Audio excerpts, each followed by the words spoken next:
Hello everybody, it's me, Dave the plumber guy. I want to talk about PEX today. Do a quick little video of it, just the basics. And I hate it when I watch YouTube videos and it just shows somebody up on a table doing it. And I know it's a lot more difficult if you're under a house or in a basement or laying on your back. Trust me, I've been there, done that. It's a lot easier up here. However, if you have the right tools, a little bit of know-how, and the right right materials, you'll be fine. Just do it the way you're supposed to, the way they say to do it, the way I do it, and you will have no leaks. Okay, so we'll start off with, there's lots of different colors of PEX. Red, white, and blue are 3 examples. It doesn't matter which one you use unless you just under a house and you want to use red for hot, blue for cold, then you'll know which is hot and cold.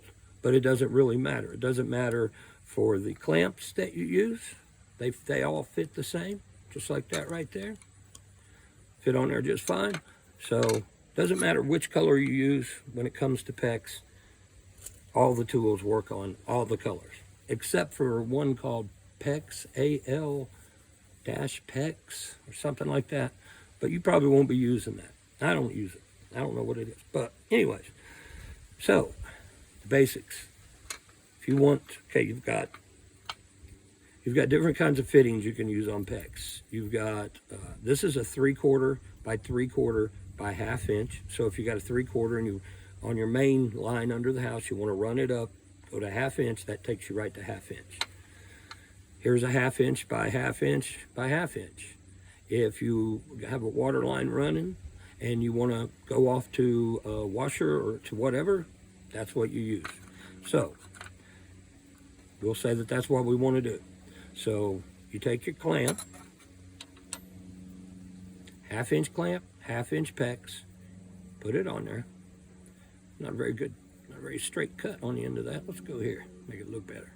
Put that on there, put your clamp on, then you put your fitting. In this case, it's going to be a 1/2 inch, 3-way 1/2 inch. All right, so you got her on there like that, got her all the way up good and snug. When I push it up there to where I want it to be, to make sure that it keeps water in there, just leave a little bit of a gap there. As you can see, there's a little bit blue there. I wouldn't go all the way up to it, but I would go pretty close to where I could just barely see the blue, just to know that the blue comes past the clamp. Get it to where we can get an easy grip on it. Take our clamp ratchet, which tightens it up and seals it and works very well. You can get these at Lowe's or your local hardware store. They make life a lot easier. So take your clamp, and I understand under a house it's not that easy. Get her in there snug, pull her down, and then just ratchet it down, just like that. When you get it all the way pressed in, and I hold it for a second, I even let off and do it again just to make sure, you're golden. That thing's tight. That will not leak water right there, I guarantee you. Went on well, got a pretty blue exposure on that side of it. So there's how you do your clamps. Not difficult at all. You've got different fittings, like here you have a cap. Here you have a coupling. Just do it the same way with your 1/2 inch clamps. More couplings, that's to show you how they come. You can buy these 1/2 inch clamps in a 10-pack, or you can get them in bigger packs. Here is a package of 10-pack of Shark Bite PEX clamps, 3/4. So there's your 3/4. All right, and here's your 3/4 fitting that would go to the 3/4 clamps. It can be any of number of things. It can be 3/4, 3/4, 3/4, or it can be 3/4, 1/2, 1/2, or you can have couplings. And to give you an example of things that are now shark bite, for example, here's a shower head. You take this, you nail it to the wall, you bring your pecs up. First you put your clamp on there, bring your pecs up, put it in there, clamp it, and then you can put your shower head on using tape. This is just for an example. Of course, you'd want to use tape. Well, if I can get it on there without cross-threading it. Like that, the drywall would be here, already there, and the hole would be open, and you just screw that in with tape. Then you take your escutcheon, put it like that, put it against, it goes against the drywall, and that is all you see. So that's PEX making it real easy to do stuff really fast. Now, shark bite PEX, it's all the same, I guess. Now, when it comes to push coupling, push fittings, like this is a push fitting, you'll notice the little plastic, white plastic piece in there. If I'm not mistaken, that only has to be there if you're connecting to copper, because I have these things fall out all the time. And not only do they fall out, but if you see, if it gets to the side like that right there, it makes it nearly impossible to get your pipe in there. So I always leave it in unless it falls out. And I don't use copper anymore, so it's all PEX, all shark bite. Okay, so to demonstrate here, take that, make sure you got it all nice and straight in there, which is not easy to do under a house, I understand. Take it like that, you take your pipe. Well, what I do, they have a measuring tool that that you can put on here, and you make sure you got it all the way down in there. But what I do is, I know it's not going past that point right around in there, so I just hold it just like that. And if you'll see, this little part here is going to be right on, looks like that V, it's just going to leave the V exposed, maybe cover that 6. So between the 6 and the V. So that's what I look at it. Oh, that looks like it's a 3/8. What we got here? Excuse me there, guys. That was a 3/8, I guess. This is a 1/2. So, got your piece in there. Got this right here. I'm gonna hold it on there again. If you'll notice, it's still right there where it's gonna cover the 6, maybe, but leave the V somewhere in there. So, take it like that. I twist and push hard as I possibly can. Okay, it looks like it covered the V and the W and everything, so that went in there real well. So I feel good about that. I'm ready to take a shower.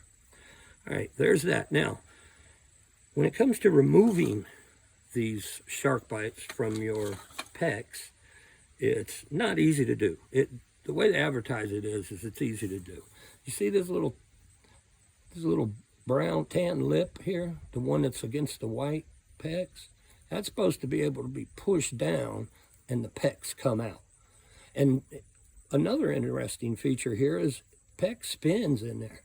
I mean, you can spin it and it won't leak at all. Spin it as much as you want, pull it as hard as you want. You're going to tear something up trying to pull that out of there. That's how tight they are in there. But they spin, which is kind of amazing that they don't leak. So they make tools, these tools that are supposed to remove the PEX from the shark bite. Never really worked well for me, but I will give it a shot here. Usually I use a pair of needle nose or something, because these really, I don't know, we'll see if we can get them to work here. Oh, it worked. Okay, I've never had that much luck with these things, but I'm usually laying on my back in mud under a house with a dog walking by my head, so a lot of distractions going on. All right, so that's how that works. That was the 1/2 that we used. That was the 3. That's the 3/4 that can be used. You got 3/8, 1/2, 3/4. Okay. I don't know if I told you that, but this is what you cut it, your PEX with. Place it in there like that. Come down on it like that. Just ratchet it. It's a ratchet PEX cutter. And that looks like everything. Now, that's just the basics. When you hook into, say, 1 inch, 3/4 inch PVC coming in from into the house, the main line, there's a way you do that. You take PVC that screws on, or that screws onto the, or that glues onto the existing PVC, and it goes into either a shark bite, or what I commonly use is it goes into one of these, and then once you turn it from that to this, boom, come in with your PEX and keep it running. So just a basic overview today, guys, the very basics of PEX. One thing I should note, these run probably 50 cents to 75 cents, something like that. If you buy a pack of them, they're not that expensive. These run close to $15 each. This is 12 something. By the time you get tax on there, you're looking at $15 compared to 75 cents. So these are highly expensive. The good part about these is if you're doing it for a customer, and you want it to be easy, this is the way to go. These are pretty easy. They're not bad. I mean, this is what I use, unless the customer wants me to use shark bites, because these things hold like crazy, then I will. I'm happy to. I'll tell them the price difference. They never really want to go to these unless I just do it without telling them and say, hey, here's the price. Normally they go with these. Quicker, or these are quicker, but these work just as good. I've never had a leak on either one, and I've been using them for years. And so there it is, guys. Be sure to like, subscribe, share, leave your comments at the bottom. Be glad to answer any questions, or we can talk about boring plumbing stuff if you want to. Like I said, happy to answer any questions. Just leave me a comment. Thanks again, guys. See y'all soon.